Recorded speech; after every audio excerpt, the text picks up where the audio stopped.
All right. Get ready to have your mind blown because today we're taking a deep dive into Jeff Hawkins's A Thousand Brains. Yeah, it's a real game changer. It really is. I mean, the idea that our brain isn't just one big computer, but thousands of smaller ones all working together. It's wild. It's amazing. So, for everyone listening, get ready to seriously upgrade your understanding of your own mind. Absolutely. So, you've been diving deep into the book. I have.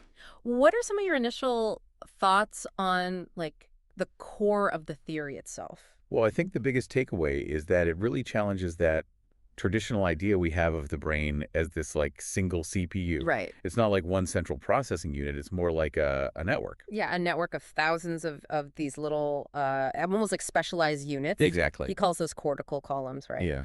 So let's unpack that a bit. Okay. For people who maybe haven't read the book yet, Hawkins argues that the neocortex, which is that wrinkly outer layer of our brain, Everyone knows the neocortex. Yeah. It's like the poster child of the brain. it's the icon. That part is actually made up of thousands of these independent, like little units called cortical columns. And each one, he says, is like a tiny specialist. Yeah, like its own little expert on something. So you've got thousands of these experts all working together in your head. That kind of blows my mind. It's a lot going on up there. It is. It is. So, okay, I get that there are these thousands of mini brains, basically, but how do they all work together? Well, that's where things get really interesting. Okay, because I'm picturing just like chaos. Like, are they all just shouting at each other? It's not chaos. It's more like a very sophisticated, discussion. Okay. Hawkins calls this process distributed consensus. Distributed consensus. Yeah. So what does that actually mean? Like, what's happening in the brain? So imagine like a jury, you know, Okay. a jury trying to make a decision. Each juror will come in with their own perspective, their own thoughts, their own biases even. But they talk it out. They debate. They present evidence. Hmm. And they try to come to, a consensus. A shared understanding. Exactly.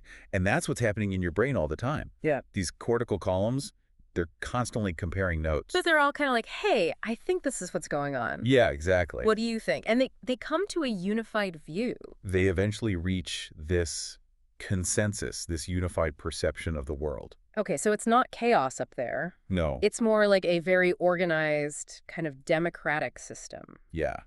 Think of it as a team effort, A team effort with like thousands of players. a massive team. Yeah, exactly. Right. But how do these mini brains, how do they even make sense of the world around them in the first place? Like, how do they learn? That's a great question. And that's where reference frames come in. Reference frames. Okay. Yeah. These are basically like mental maps that Yeah. organize information. So, let's go back to your coffee cup from before. I do love coffee. Me too. Mm. So you see your coffee cup, your brain doesn't just see, some random collection of colors and shapes. Right. It understands it as a whole thing. It has a handle, it has a bottom, it has an inside, and they're all, in specific locations in relation to each other. So, like, my brain has a blueprint for coffee cup. Yeah, a mental blueprint. So that's how I can recognize it, interact with it, even if I've never seen that exact cup before. Exactly. It's not like I have to relearn what a coffee cup is every time I see one. Exactly. And this applies not just to objects, but to abstract concepts too. Think about something like democracy. Okay, so a more complex concept. Much more complex.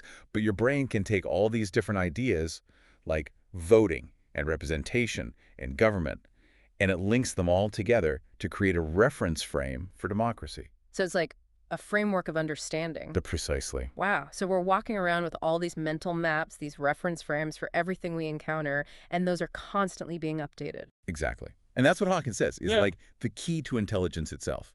Okay. So it's not just reacting to the world, but actually like making sense of it through these maps. Yeah, it's about understanding the relationships between things, the patterns. That's pretty cool. It is. Yeah. And it gets even cooler when you start talking about how this ties into prediction. Prediction? Hold on. What do you mean?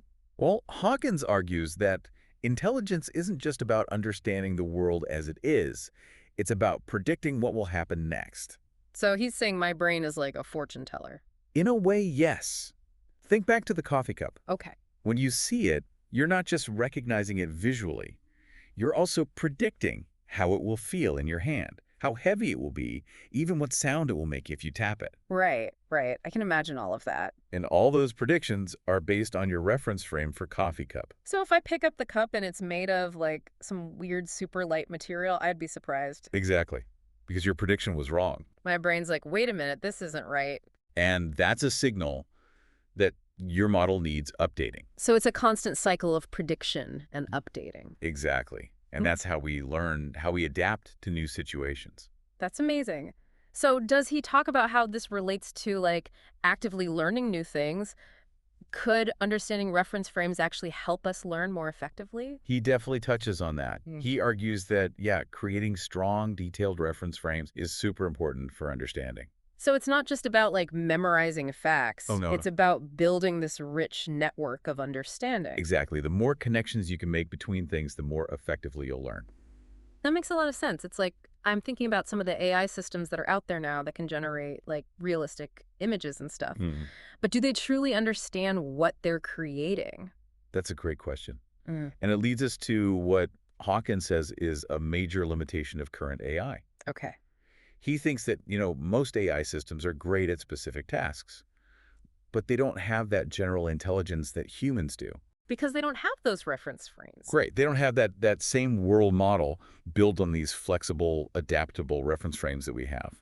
So a chess AI can beat a grandmaster, but it couldn't understand a political debate or write a poem. Exactly. They're missing that deeper, more nuanced understanding of the world. Right, right. So it's not just about processing information, it's about making meaning. Exactly. And that's a really crucial distinction. Wow. This is getting deep, and we're only just scratching the surface here. We are. There's so much more to explore, especially when it comes to how this thousand brains theory connects to our sense of self, to consciousness itself. And that's where we'll pick up in part 2 of this deep dive. Okay, I can't wait to get into that. All right, so we left off talking about how our brains are like bustling cities of these tiny experts, each with their own little area of expertise. Yeah, like a whole society of mini brains. Exactly. And they all use those reference frames, those mental maps, to make sense of everything from simple objects to complex ideas. Right? And what's really fascinating is that it's not just about creating those maps. It's about constantly updating them, making predictions about what's going to happen next. Yeah, that prediction thing is really wild. It's like our brains are constantly running simulations, trying to stay one step ahead of reality. Exactly. And that's what Hawkins argues is at the core of intelligence. It's not just about reacting to the world, it's about anticipating it. But we ended on a pretty mind-bending question last time, and I definitely want to dig into it more. How do all these thousands of brains, all with their own individual models of reality, create this sense of a single me? Right. That's the million-dollar question, isn't it? How does subjective experience, that feeling of being a unified self, emerge from all that neural activity? It's like if each of these little experts has its own perspective, how do they all come together to form a cohesive point of view? It all comes down to how they communicate, how they reach that distributed consensus we talked about. Okay, so it's not just about agreeing on what the world is, it's also about agreeing on who's experiencing it. Precisely. It's like each column is saying, hey, I'm seeing this coffee cup, not just, hey, there's a coffee cup. Ah, okay. So each one is contributing to a sense of I, a sense of self. Exactly. And that sense of self emerges from this constant interplay of all those different perspectives. So it's not like there's a little me sitting somewhere in the brain calling the shots. Not at all. It's more like me is the emergent property of this whole complex, interconnected system. That's pretty incredible. So are you saying there's no like central command center? Nope. It's all distributed, decentralized, like a well-coordinated team effort. A team of thousands. Okay, so this sense of self, this me, it's constantly evolving then, right? It's not fixed. Absolutely. It's constantly being updated based on new experiences, new information, even just your own thoughts and reflections. Wow. So like how much do you think our sense of self changes throughout our lives? I mean, we're not the same person at 50 that we were at 5, right? Oh, absolutely not. Think about all the things you've learned, all the experiences you had, the relationships you've formed. All of that shapes who you are. It's kind of mind-blowing to think that our identities are so fluid, so constantly in flux. It's a powerful concept. And Hawkins even suggests that understanding how the brain creates this model of the self could be really important for addressing things like mental health. Oh, interesting. How so? Well, think about it. If depression or anxiety are, in part, stemming from distorted or inaccurate self-models, then maybe by learning to identify and change those models, we can create new pathways to healing. Hmm, that's a really interesting thought. So, okay, we've talked a lot about the human brain, but we can't avoid the AI question, can we? If our sense of self comes from this complex self-modeling system, is it possible to build AI that has a similar sense of I? That's the big question, isn't it? And Hawkins definitely doesn't shy away from it in the book. He thinks that if we can really crack the code of how the brain creates a model of the self, it could have huge implications for AI. So we could potentially create machines that have a sense of self, a unique identity that's both exciting and a little, I don't know, unnerving. It definitely raises some big ethical questions. Yeah. If we're talking about machines that have their own goals and desires, their own sense of I, we need to be very careful about how we develop that technology. Absolutely. Hawkins emphasizes that we need to be both ambitious and cautious in our approach to AI. We can't let the potential benefits blind us to the potential risks. So it's not just about building AI that's smarter, it's about building AI that's aligned with human values, that understands and respects our sense of self. Exactly. And maybe by understanding our own brains better, we can actually build AI that complements human intelligence rather than replacing it. Right. It's about collaboration, not competition. I think what's been most striking to me throughout this whole deep dive is how intertwined the future of AI is with our understanding of the human brain. It's not just about building machines that can think, it's about understanding what thinking really means. It's about unlocking the secrets of intelligence, both biological and artificial, and using that knowledge to create a better future for everyone. Well said. And I think that leads us perfectly into the final part of our deep dive, where we'll explore some of the even bigger questions about consciousness, the potential of AI, and what it all means for the future of our species. All right, so we've spent the last two parts of this deep dive exploring this incredible idea that our brains are like these bustling cities of tiny experts. Yeah, each with their own specialty, their own unique perspective on the world. Right. And they use these mental maps, these reference frames, to make sense of everything around them and even predict what's going to happen next. It's a pretty radical shift from the traditional view of the brain as this, centralized command center. It really is. And it raises some really big questions about what it even means to be a self. Like, if we're made up of all these independent units, how do we experience the world as a single, unified me? That's the heart of the mystery, isn't it? How does subjective experience, that feeling of being a conscious self, arise from all that complex neural activity? It's mind-boggling. I mean, we've talked about how each of these cortical columns has its own model of the world, but how do those individual models come together to create a coherent sense of I? Well, Hawkins calls this the brain's model of the self.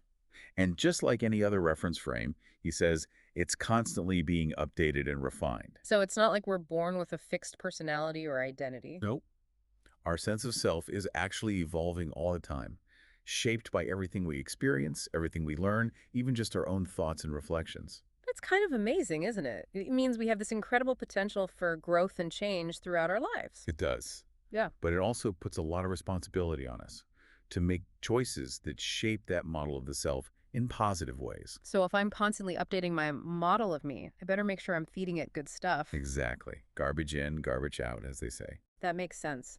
You know, it's funny, I never really thought about it this way before, but this idea that our sense of self is constantly evolving kind of reframes how I think about personal growth and development. It definitely gives you a new perspective on things. Yeah. And Hawkins even suggests that understanding how the brain creates this model of the self could be really important for addressing mental health issues. Oh, interesting. How so? Well, think about conditions like depression or anxiety. If they're at least partly stemming from distorted or inaccurate self-models, then maybe by learning to recognize and revise those models, we can find new paths to healing. That's a really powerful idea. So, okay, we've talked a lot about the human brain, but we can't avoid the big AI question, can we? I mean, if our sense of self arises from this complex system in our brains, could we one day create AI that has a similar sense of I? That's the billion-dollar question, isn't it? Yeah. And it's one that Hawkins grapples with quite a bit in the book. So what does he say? Does he think it's possible? He's definitely open to the possibility. He argues that if we can truly understand how the brain creates a model of the self, it could have massive implications for the development of AI. So we're talking about potentially creating machines that are not just intelligent, but actually self-aware. Machines with their own unique identities, their own goals and desires. That's the potential, yes. And it's both exciting and a little bit terrifying, to be honest. Yeah, I can see that. It raises so many ethical questions. I mean, if we create AI that has a sense of self, what responsibilities do we have to those machines? Exactly. And that's something Hawkins emphasizes repeatedly. He's a big advocate for responsible AI development. He says we need to be thinking about these ethical implications now, not after the fact. It's like we can't just be focused on building smarter and smarter AI. We need to be thinking about how to build AI that's aligned with our values, with our sense of humanity. Absolutely. And maybe by understanding our own brains better, we can actually create AI that complements and augments human intelligence rather than replacing it. Right. It's about partnership, not domination. I think that's been one of the biggest takeaways for me from this whole deep dive. It's really shifted my perspective on AI. It's not just about building machines that can think like us. It's about understanding what thinking really means in all its complexity and beauty.